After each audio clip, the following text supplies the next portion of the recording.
Hello and welcome back. This week we look at the period between World War I and World War II. The 20 years between both military conflicts was rife with disillusionment and anxiety as soldiers returned home from the brutal battlefields of World War I and tried to return to civilian society. The pessimism that had characterized the end of the Great War permeated societies across the world. The liberal order that had triumphed in the 19th century came under deep scrutiny. Challengers arose to the social, political, and economic structures that identified liberalism. In Latin America, growing resistance to the neo-colonial political and economic structures were exemplified by the Mexican Revolution, which started in 1910.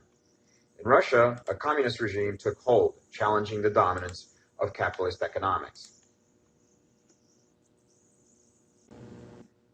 We start with the growing resistance to neocolonialism in Latin America. Throughout the 20th century, popular revolts against economic domination and political corruption erupted throughout the countries that formed this largely Spanish and Portuguese-speaking part of what had come to be called the New World. Latin America is a land of many natural resources. It covers 8 million square miles from the border between Mexico and the United States to the north, to the bottom of Chile to the south. It also includes the Caribbean for most people. In looking at this land of many resources, analysts have time and again struggled to explain why it continues to be underdeveloped economically. This is a complicated question to answer. A place to start, perhaps, is looking back at the legacy left behind by the Spanish and Portuguese that had colonized Latin America in the early 1500s. Unlike their British competitors to the north, the Spanish and Portuguese openly mixed with the local Native American populations. This mestizaje turned Latin America into one of the most, if not the most, ethnically diverse areas of the world. This mixture of different races, however, was not reflected in the governance of the land, where Europeans and their descendants, known as criollos, controlled most of the land and the structures of government. Criollos were white and considered themselves closer to their European relatives than to Native Americans and mestizos.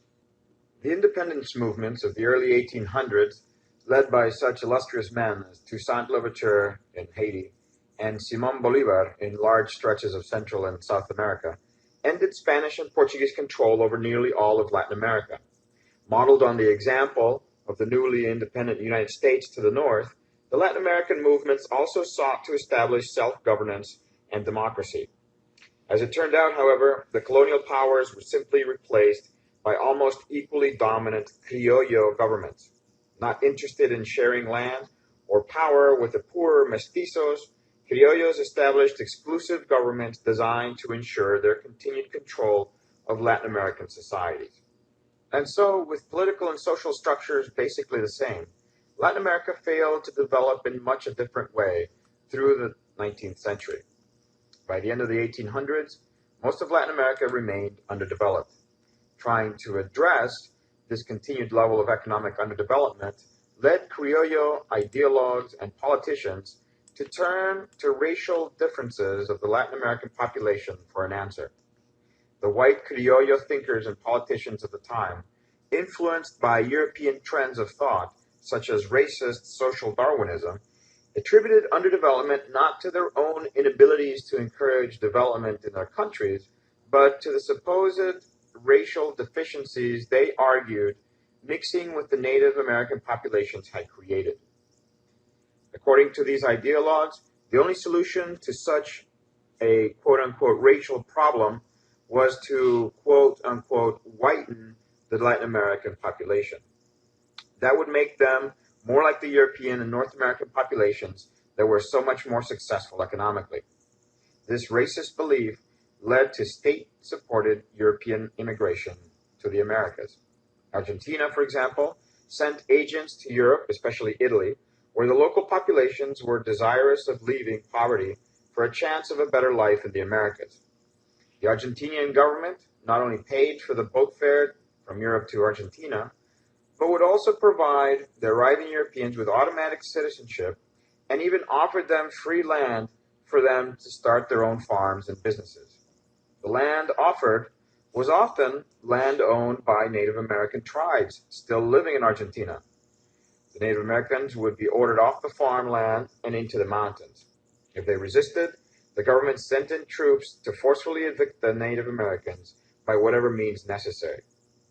And because the Native Americans did not want to leave the land they considered theirs, the evictions often ended with the massacre of whole tribes. And so, with the Criollo elites not interested in seriously addressing the economic underdevelopment, Latin America entered the 20th century in much the same way the Spanish and Portuguese had left it a century earlier. Overpopulation and poverty continued to be a problem, and most of the land remained in the hands of the small, white Criollo population. Lastly, even though physical colonial control by Europeans had ended, economic influences continued in the shape of neocolonialism. Neocolonialism, a form of economic colonization without physical presence, became the dominant model of economic exploitation of Latin America after its independence. Foreign countries such as the United States, Russia, and Great Britain influenced Latin American governments and obtained profitable economic agreements by supporting dictators and their military control over the local populations. The United States especially came to dominate its southern neighbors economically and politically by pressuring them, sometimes through military intervention, to accept the exploitation of their natural resources by American companies.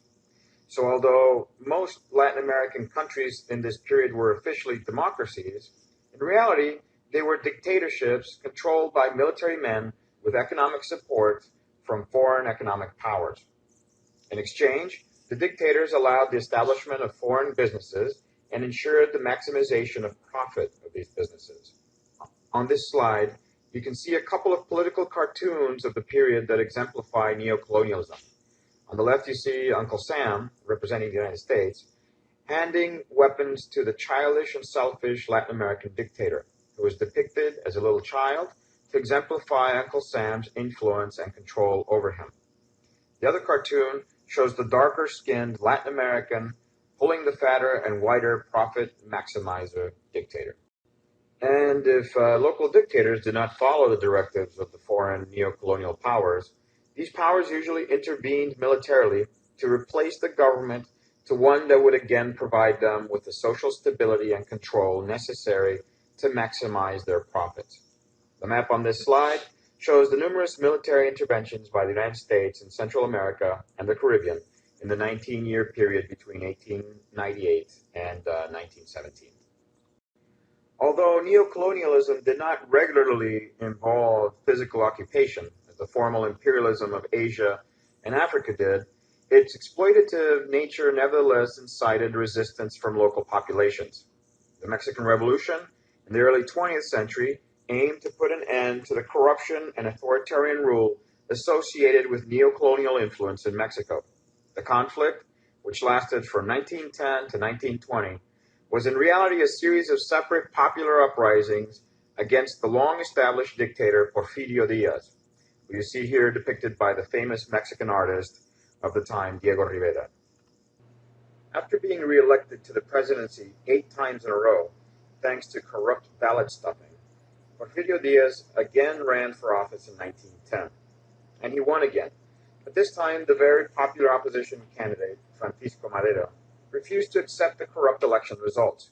As Madero insisted on his electoral victory, popular uprisings started to break out throughout Mexico, demanding an end to corruption and the establishment of a more egalitarian democratic system of government. The Mexican Revolution lasted a decade from 1910 to 1920 and was characterized by colorful revolutionaries such as Emiliano Zapata and Pancho Villa.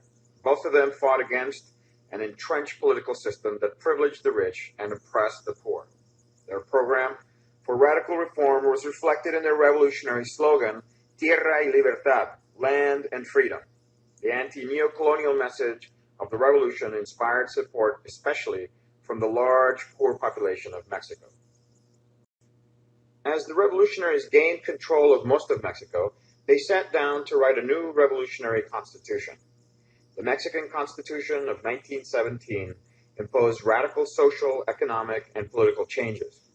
For example, Article 27 of the Constitution promulgated land reform, redistributing the land of the rich and the church among the country's poor peasants.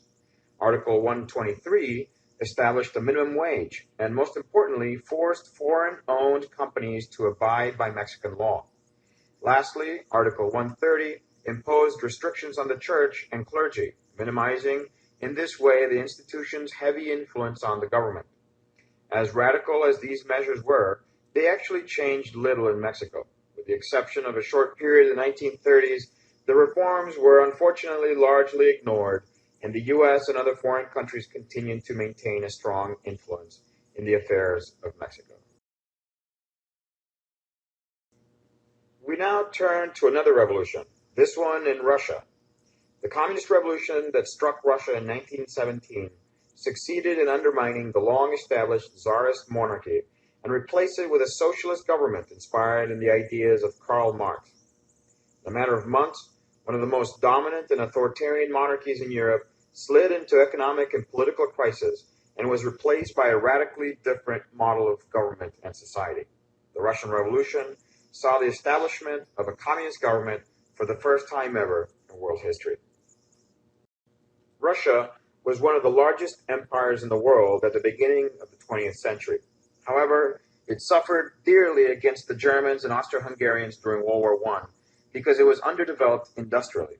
The lack of adequate communication structures to connect the huge empire that spanned 13 time zones, and the weakness of the imperial Tsarist government, heavily influenced at the time by the mystical premonitions of the infamous priest Rasputin, combined with a notable shortage of money which resulted from the cancellation of loans that France and Britain, also at war, you might remember, had lent to Russia.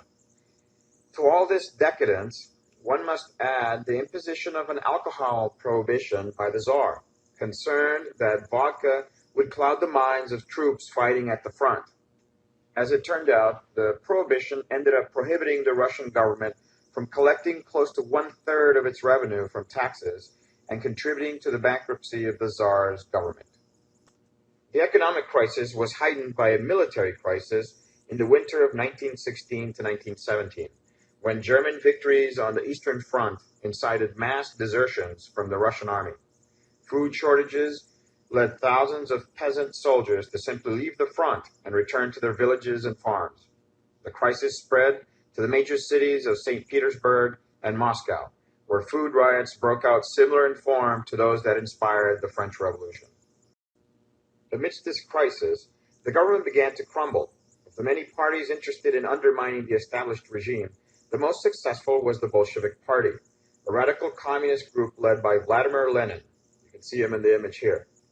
Lenin had been exiled for years prior to 1917, but thanks to the German army, he was hustled back into Russia in time to lead a political coup in November of 1917 that placed power in the hands of the Bolsheviks in major Russian cities.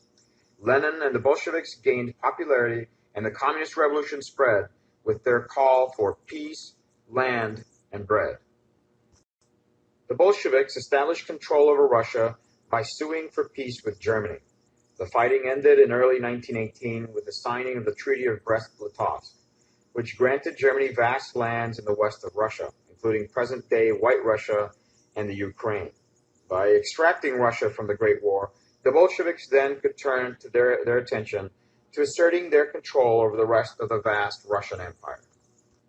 What followed was 4 years of arduous civil war for control of Russia. The leftist Reds, as they were known, controlled the center of the country, including the national capital and neurological center of Moscow. The opposing Whites, a conglomeration of monarchists and conservatives fighting against the revolutionaries, were strongly supported by foreign powers, including Great Britain, France, and the United States, which actually sent military units to northern Russia to fight against the communist revolutionaries. In the end, the Reds won the Civil War thanks to the centralizing initiatives of the communist leader Leon Trotsky, who successfully organized a structured army to defeat the Whites. The Red Army was also supported behind the lines by a newly organized communist secret police called the Cheka, which was responsible for jailing and in some cases torturing those that did not agree with communist policies.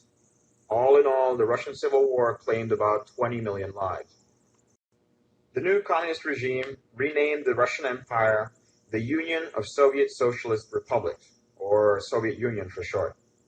After Lenin died in 1924, The communist government came to be controlled by Joseph Stalin, who you see in this image.